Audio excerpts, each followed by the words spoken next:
Sementara itu pemirsa, kita kembali ke Kabupaten Aceh Besar. Saudara, di saat anjloknya harga telur, harga pakan ayam malah mengalami kenaikan.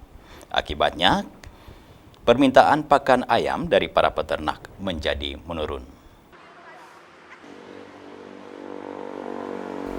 Naiknya harga pakan ayam membuat pengeluaran para peternak menjadi bertambah, sedangkan pemasukan khususnya peternak ayam petelur yang kini harga telur anjlok menjadi berkurang.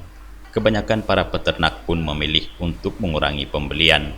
Akibat berkurangnya permintaan pakan dari peternak, penjualan pakan baik dalam bentuk grosir maupun eceran mengalami penurunan drastis.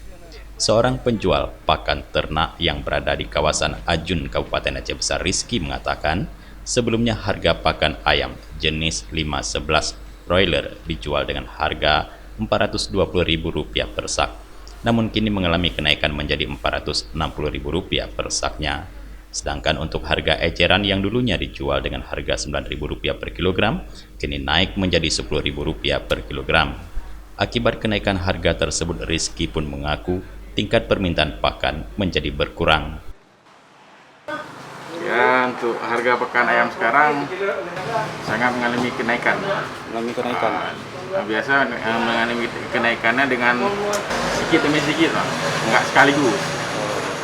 Dulu per sak harga 511 yang boiler dari harga 420 menjadi 460.000.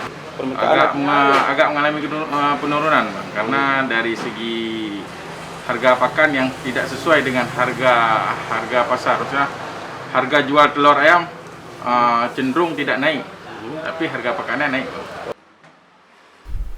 Penjual pakan berharap semoga harga pakan bisa distabilkan kembali, serta meminta kepada pihak terkait untuk bisa mengontrol kembali harga yang kini mulai mengalami kenaikan. Dari Aceh Besar, Tim Liputan Aceh TV melaporkan.